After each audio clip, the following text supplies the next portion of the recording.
العالمين الرحمن الرحيم مالك يوم الدين إياك نعبد وإياك نستعين اهدنا الصراط المستقيم।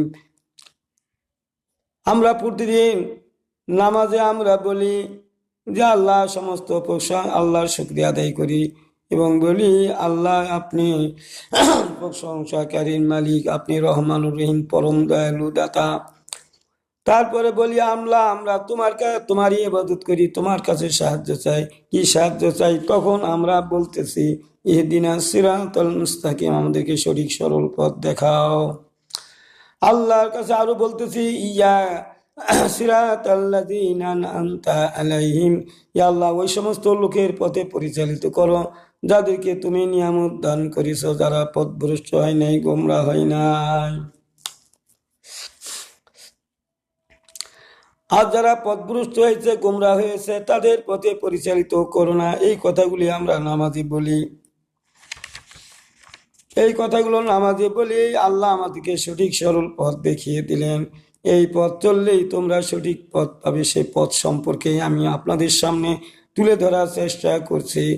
তাহলে আগে বুঝতে হবে রসুলের মাক্কি জীবনের শরীয়ত কি ছিল।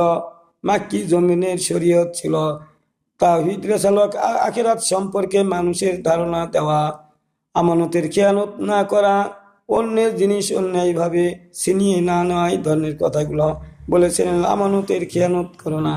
আর নামাজ ছিল দুই করে 4 রাকাত নামাজ ফরজ ছিল মক্কাতে। এই দুই করে নামাজ মক্কাতে যখন ফরজ ছিল,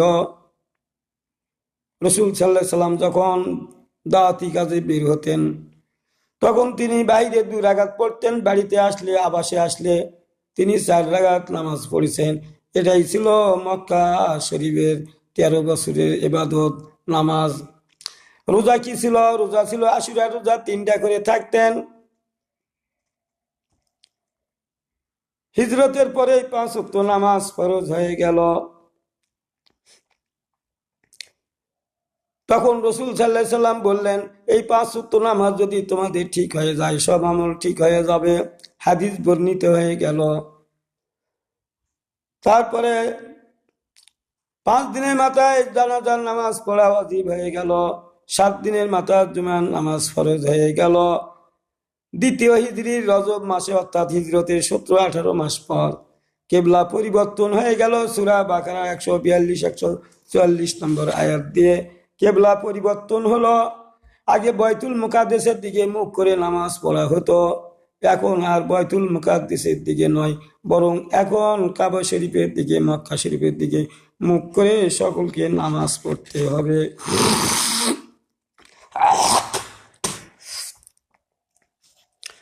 তাহলে বুঝতে পারতেছেন শরীয়তের বিধানগুলো ধারাবাহিকভাবে ধীরে ধীরে রসুলের উপর নাজিল হচ্ছে।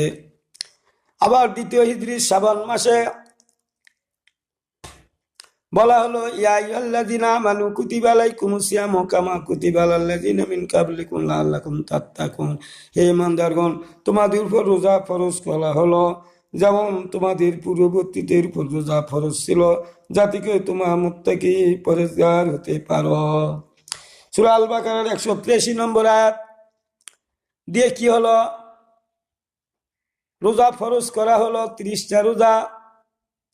রাসূল সাল্লাল্লাহু আলাইহি সাল্লাম যখন এই ঘোষণা দিলেন, অনেক সাহাবী তারা বলল, হে আল্লাহর নবী, আমরা তো 3টা করে রোজা থাকলাম, হঠাৎ করে এইভাবে কেন বলছো?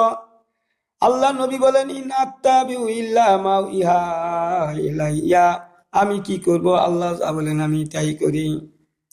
আল্লাহ যা বলছেন তাই করি। তখন ওইভাবে বলেছিল তাই বলেছি, এখন এইভাবে বলছে তখন এইভাবে বলছি। আমি কি করব? আমি তো নিজের থেকে কিছু করি না, আল্লাহ যা বলেন তাই আমি করি। তাহলে এখন বুঝতে পারলেন শরীয়তের বিধানগুলো হিজরতের পরেই কেবল আসা শুরু হয়ে গেল। আল্লাহ তখন বলছেন, ইয়া আইয়ুহাল্লাযীনা আমানু উদখুলু ফিস সিলমি কাফা, এখন তোমরা পূর্ণভাবে ইসলামে দাখিল হয়ে যাও। মক্কাতে পুরোপুরি এক ছিল না, এখন পূর্ণ শরীয়তের বিধান ছিল না, এখন তোমরা পুরোপুরি দাখিল হতে থাকো। দ্বিতীয় হিজরির রমজান মাসেই বদর যুদ্ধ হলো, তখন ওই সূরা হজের 39 নম্বর আয়াত পেশ করে বলা হলো যে তোমাদের যুদ্ধের অনুমতি দেওয়া হলো, যাতে যারা যারা আক্রান্ত হয়েছে তাদেরকে যুদ্ধের অনুমতি দেওয়া হইল। অর্থাৎ মক্কাবাসীরা রাসূল সাল্লাল্লাহু আলাইহি সাল্লাম তার সাহাবীদের মক্কা ভূমি থেকে তাদের জায়গা জমি ছাড়ে তাদের বিতাড়িত করেছেন, তারা মদিনায় এসেছে, এখন তাদের যুদ্ধের অনুমতি দেওয়া হলো। মক্কাতে কোনো যুদ্ধের অনুমতি দেওয়া হয় নাই।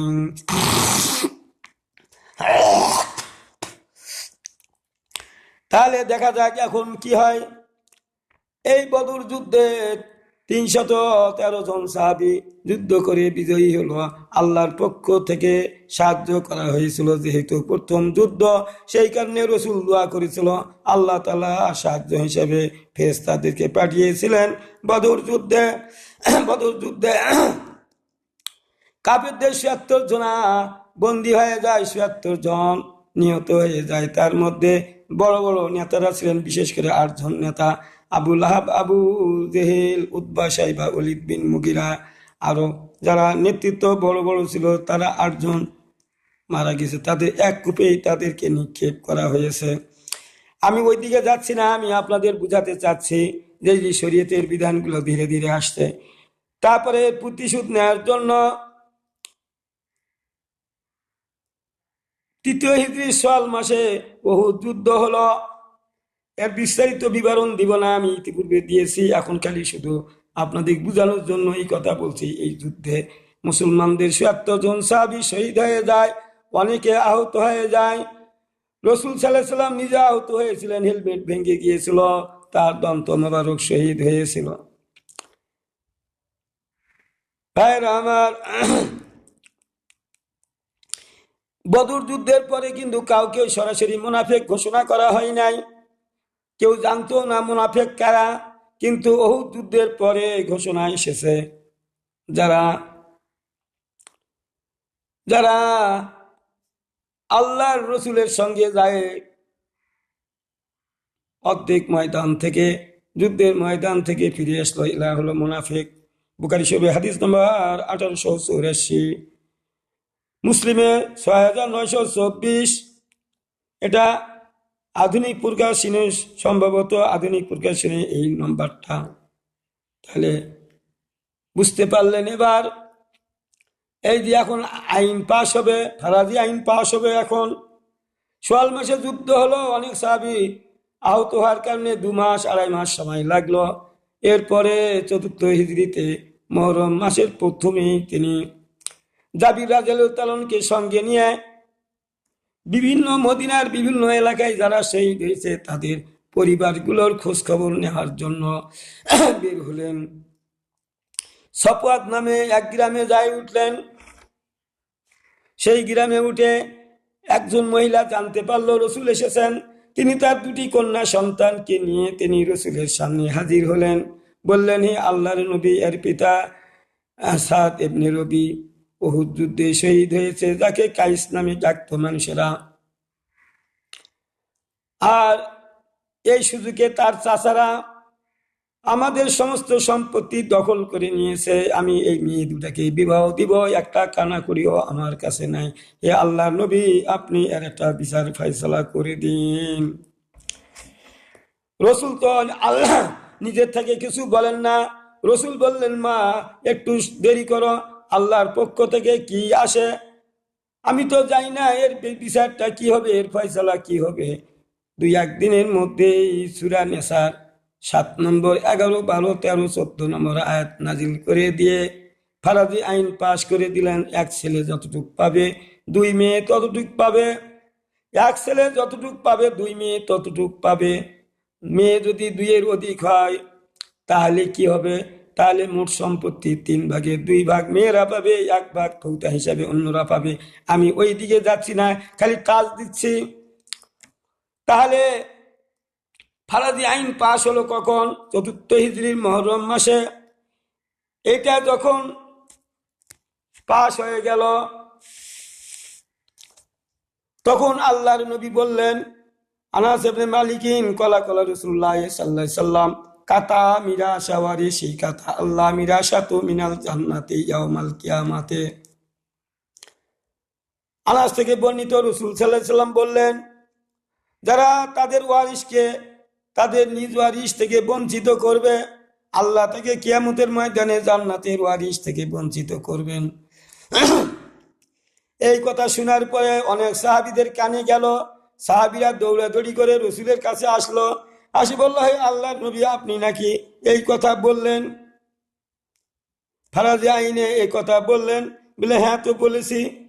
তো কথা, আমরা তো জমাজমি কম বেশি করেছি, কোনো সন্তানকে বেশি দিয়েছি, কাউকে কম দিয়েছি, একটু তো রদবদল হয়েছে, তাহলে আমাদের কি হবে?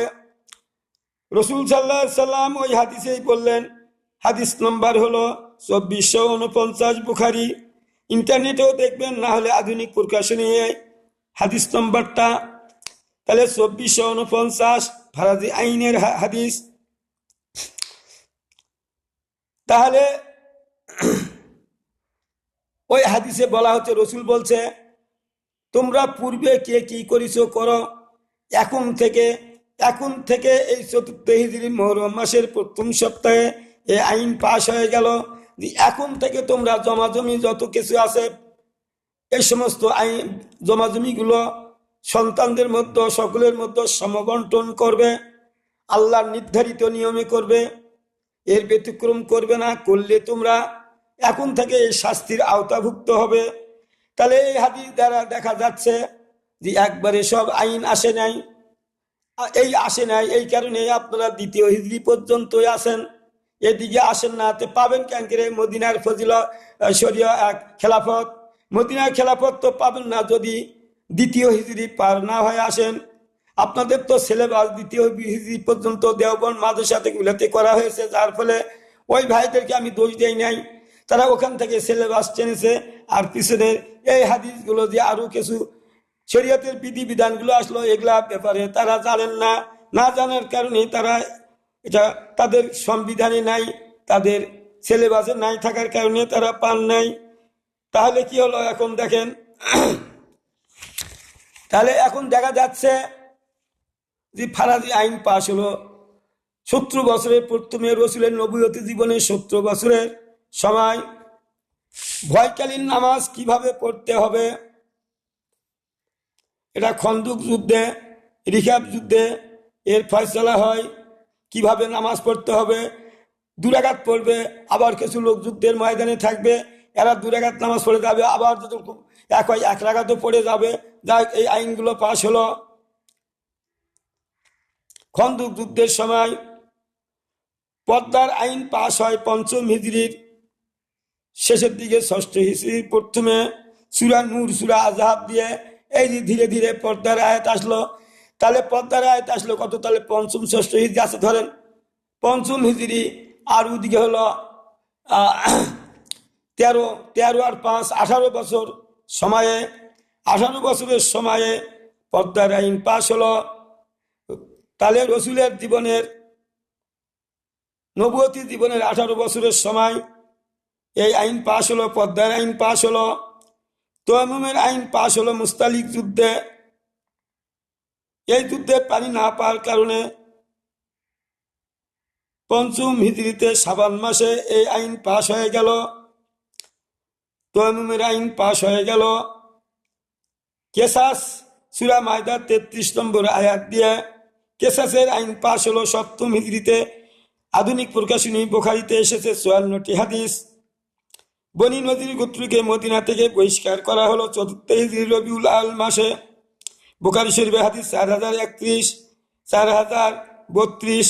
ইন্টারনেট। তাহলে এই যে ধীরে ধীরে ভাবে এই সমস্ত আইনগুলো নাজিল হচ্ছে। চুরের হাত কাটার আইন আসলো, বুখারীতে হাদিস এসেছে 18টি, মুসলিম শরীফে এসেছে 14টি। চুরের হাত কাটার আইন সূরা মায়দার 38 নম্বর আয়াত দিয়ে চুরের হাত কাটার আইন আসলো। চুরের হাত কাটার আইন কতগুলো হাদিস আসছে, সে হাদিসগুলো একটু দিয়েই। হাদিস নম্বরগুলো হলো, মাখজুমি গোত্রের মহিলাদের হাত কাটার মহিলার হাদিস 4894, 4895, 4896, ইন্টারনেট 4898, বুখারি ইন্টারনেট 6788 থেকে 6801 পর্যন্ত 13টি হাদিস। মাধ্যমী মহিলার হাত কাটা হলো। তাহলে এই যে হাদিসগুলো এসেছে, তো যে ভাইরা নামাজ রোজার উপরে এখন তালকিন দিচ্ছেন, এই সমস্ত আইন কানুনগুলোর ধার ধারছেন না, তাহলে আপনারা পূর্ণাঙ্গ শরীয়তের কিভাবে অনুসরণ করছেন? রসুলের কিছু অংশের উপর 4 ভাগের 1 ভাগের উপর ইমান এনেছেন, কাজ করছেন, আর 3 ভাগ আপনারা মানছেন না। অথচ হাফেজ হচ্ছেন, তখন পড়ছেন, আয়াতগুলো পড়ছেন। মদ পান করা নিষিদ্ধ হলো সূরা মাইদার 90 নম্বর আয়াত দিয়ে। হাদিস নম্বর হলো ইন্টারনেট 2464, আগে পরে আরো অনেক হাদিস। আর সূরা মাইদার 93 নম্বর আয়াত দিয়ে মদ একবারে নিষিদ্ধ হয়। আর যখন এই আয়াত পাঠ হলো, তখন মদের কলসিগুলো ঢেলে দেওয়া হলো, ঠিলাগুলো ঢেলে দেওয়া হলো। ইসলামিক ফাউন্ডেশনের নম্বর হচ্ছে 5079, হাদিস বাকারা 219 আয়াত ও নেসার 43 নম্বর আয়াতের প্রথম অংশ রহিত হয়ে গেল। বুঝতে পারলেন? আধুনিক প্রকাশনী 5173 নম্বর হাদিস। রজমের আইন পাশ হয় 7ম হিজরিতে, বুখারী শরীফে 25টি এসেছে।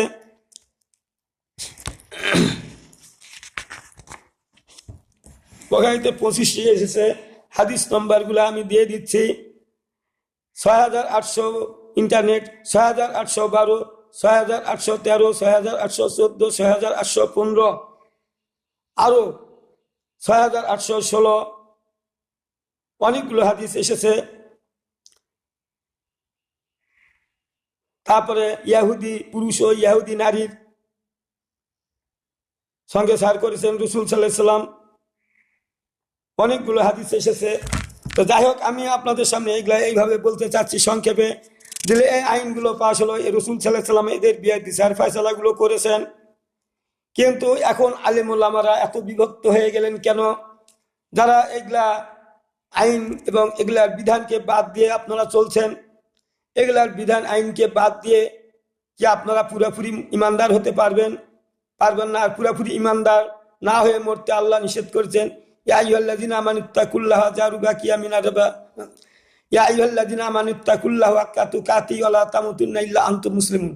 হে ইমানদারগণ, যেভাবে আল্লাহকে ভয় করার দরকার সেইভাবে ভয় করা, আর পুরোপুরি ইমানদার না হয়ে কেউ মরিও না। দেখছেন, পুরোপুরি ইমানদার না হয়ে মরার জন্য নিষেধ করছে। আর বাকারাতে বলছে যে তোমরা এখন পূর্ণভাবে ইসলামে দাখিল হয়ে যাও। তাহলে এই যে শরীয়তের বিধানগুলা দেই, তো শরীয়তের বিধানগুলা পূর্ণাঙ্গ হয়ে গেল। আচ্ছা, খয়বর যুদ্ধ থেকে ফিরে আসার পথে গাধার গোস্ত, মুহররম মাসে গাধার গোস্ত খাওয়া নিষিদ্ধ হয়ে গেল। মুহররম মাসে 7ম হিজরির মুহররম মাসে গাধার গোস্ত আগে খাওয়া জায়েজ ছিল, পরে নিষিদ্ধ হলো।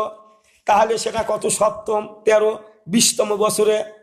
20তম বছরে ফৌজদারি আইন দণ্ডবিধিগুলা পাশ হয়ে গেল। তাহলে আপনারা সিলেবাস করেছেন 2য় হিজরি পর্যন্ত, তাহলে এগুলা আইন তো পাবেন না। আর যার কারণে তো আপনারা মদিনার খেলাফত দেখতে পাচ্ছেন না, কারণ যারা এই সমস্ত আইন কানুনগুলো পাশ করার জন্য আনার জন্য চেষ্টা করতেছে, তাই তো আপনি বলছেন যে না, এরা যে কাজটা করছে এরা তো মদিনার খেলাফত দেখতে চাচ্ছে না। কারণ আপনারা তো সিলেবাস করে নিয়েছেন, দেওবন্দেরা নামাজ রোজা যাকাত হজের উপরই সিলেবাস করেছেন, যার ফলে তো আপনারা মনে করছেন এটাই পূর্ণাঙ্গ শরীয়ত, এর বাহিরে আর কিছু নাই। যার ফলে তো মহিবুল্লাহ সাহেব বলতেন যে অমুক দলের মধ্যে মদিনার খেলাফত দেখতে পাচ্ছি না। পাবেন না তো যদি আপনারা না আসেন। এই যে সুদের হুকুমটা কখন নিষিদ্ধ হলো দেখেন, এইখান থেকে বোঝা যায় যে তারা জানে পড়িছে, পড়ার পরও বাসে বাসে তারা সংগ্রহ করে নিয়েছে। সুদ একবারে নিষিদ্ধ হলো 8ম হিজরিতে, সূরা বাকারা 278, 279 নম্বর আয়াত দিয়ে। সূরা ইমরানের 130 নম্বর আয়াত রহিত হলো। ইবনে আব্বাসের হাদিস 2টি আছে, যে যারা অনবর্ত, এরপরেও যারা অনবর্ত সুদ খাইতে থাকলো তাদেরকে তরবারি দিয়ে হত্যা করে ফেলো। তাহলে আমাদের তো অনবর্ত আমরা সুদ খাচ্ছি, আমাদের এখন আছে। তো ভাইরা, আপনারা কি করেছেন দেওবন্দ? অথচ এই দলের লোকেরা ইসলামী ব্যাংক সৃষ্টি করেছেন মানুষকে বাঁচানোর জন্য, জাহান্নামের আযাব থেকে মুক্তি দেওয়ার জন্য। আপনারা কি করেছেন? আল্লাহ ওই জাতির অবস্থা পরিবর্তন করে না যে জাতি নিজের অবস্থা নিজেই পরিবর্তন করে। তাহলে নবম হিজরিতে হজ ফরজ হলো, আর সেই নবম হিজরিতে রাসূল সাল্লাল্লাহু আলাইহি ওয়াসাল্লাম নিজে হজে না গিয়ে আবু বকরের নেতৃত্বে এবং হযরত আলীর নেতৃত্বে একদল সাহাবীকে পাঠিয়ে দিয়ে হজ সম্পাদন করেছেন। রাসূল সাল্লাল্লাহু আলাইহি ওয়াসাল্লাম একবারই হজ করেছেন দশম হিজরিতে। এটা জানা আছে? আপনাদের জানা আছে রে ভাই? জানা আছে? খালি বলেন যে কতবার বোধহয় হজ করেছে রাসূল? হজ ফরজ হওয়ার পরে একবার করছেন, আর উমরা করেছেন 4টা। উমরা করেছেন 4টা রাসূল সাল্লাল্লাহু আলাইহি ওয়াসাল্লাম। চিন্তা করা পারেন আপনাদের কি কখন কি বলেন আমি জানি না, বুঝি না। এই সমস্ত আইন কানুনগুলো আপনারা কেন মানেন না? আল্লাহ অথচ আল্লাহ বলতেছে যে আমি কোনো জাতির অবস্থা পরিবর্তন করি না, যে জাতি নিজের অবস্থা নিজেই পরিবর্তন করে। আর আপনারা আল্লাহ আপনাদেরকে আইনগুলো আনে দিবে না, আর বসে বসে আপনারা এক করবেন। এই আইনগুলো আনতে যায় রসুলকে, সাহাবীদেরকে জীবন দিতে হয়েছে, রক্ত দিতে হয়েছে, তারপরে এই সমস্ত আইনগুলো পাশ হয়েছে। জান্নাতের পথ কণ্টকাকীর্ণ পথ, সহজ পথ নয়। এই পথে যত নবী রসুল আইছেন তাদেরকে কষ্ট দিতে হয়েছে, রক্ত দিতে হয়েছে, কাউকে করাত দিয়ে তাদের মাথা ছিঁড়িয়ে দেওয়া হয়েছে, কাউকে অনেক অনেক সাহাবীদের নমরুদের আগুনে ইব্রাহিম আলাইহিস সালামকে ফেলে দেওয়া হয়েছে, কত বিপদ আপদে অনেক নবীদের ফেলে দেওয়া হয়েছে, পরীক্ষা করা হয়েছে, তাদেরকে পরীক্ষা নেওয়া হয়েছে। আর আপনারা জান্নাতে যাবেন নামাজ রোজা করে, এত শর্টকাটে চলে যাবেন।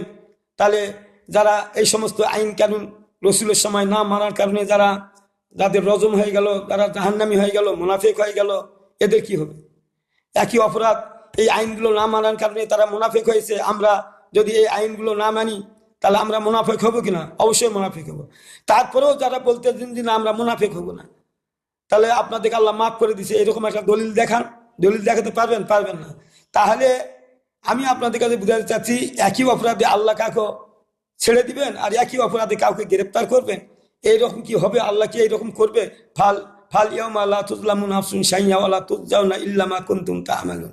আল্লাহ বলবে আজ তো আমি কাহার উপর জুলুম করব না, তোমরা যাহা করে এসেছো শুধু তারই আমি বিচার ফয়সালা করব।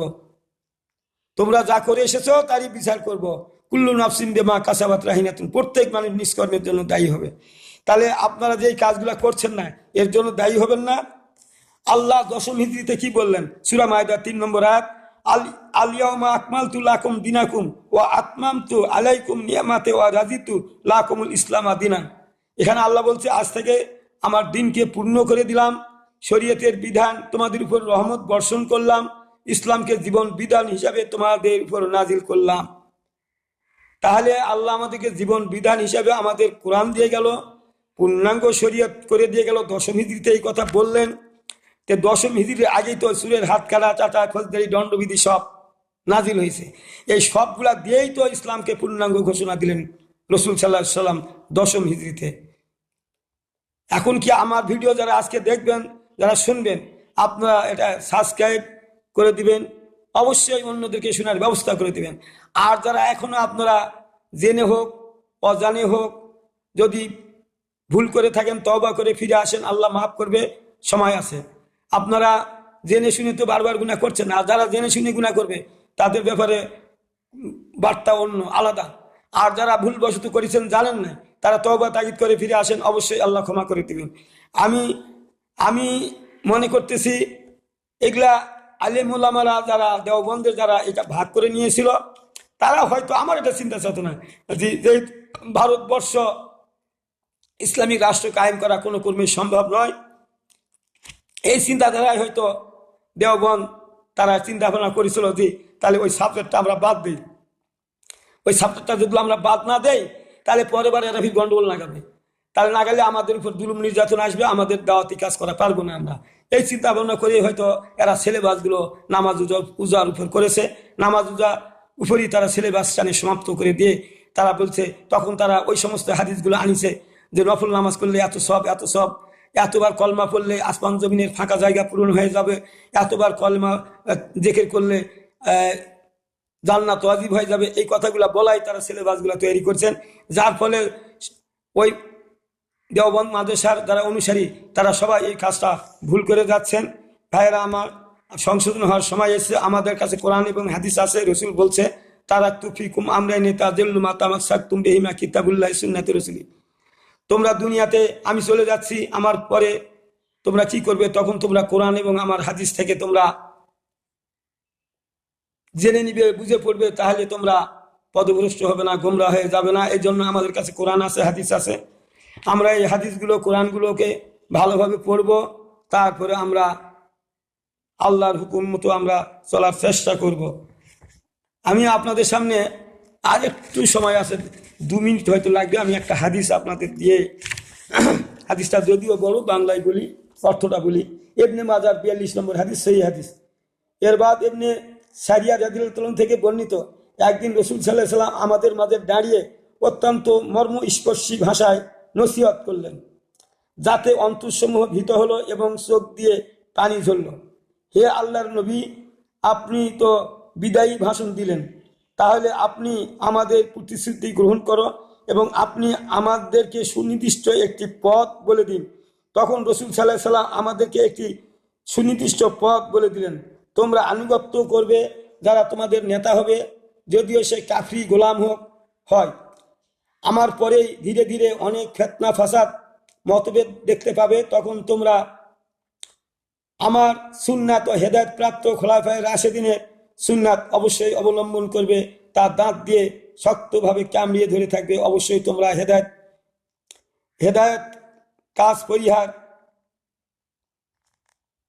পরিহার করবে প্রতিটি বেদাত ভ্রষ্টতা। বেদাত করা যাবে না। আল্লাহ রসুল হিসাব করে বললেন যে তোমরা হেদায়েত প্রাপ্ত খোলাফায়ে রাশেদিন। আর ওই যে 73 দলের এক দলের রাসূল সাল্লাল্লাহু আলাইহি ওয়াসাল্লাম বলছেন আন আলাইহি ওয়া আসহাবি, আমি এবং আমার সাহাবীগণ যে নীতি আদর্শ চলেছে, এই দলটা হবে জান্নাতি দল। তো এই হাদিস দ্বারা যেটা বোঝা যাচ্ছে খোলাফায়ে রাশেদিন, ওই হেদায়েত প্রাপ্ত সাহাবীগণ ছিলেন কি জানেন? তারা ছিলেন রাষ্ট্রপ্রধান ছিলেন, এরা খোলাফায়ে রাশেদিন রাষ্ট্রপ্রধান ছিলেন। তাহলে ওই হাদিসটাও মানা হলো, এই হাদিসটাও মানা হয়ে গেল। তাহলে আপনারা মানছেন কি? যারা মানছে তারা তো সফল কাম, আর যারা মানে নেই তারা তো বিপদগ্রস্ত হবেন।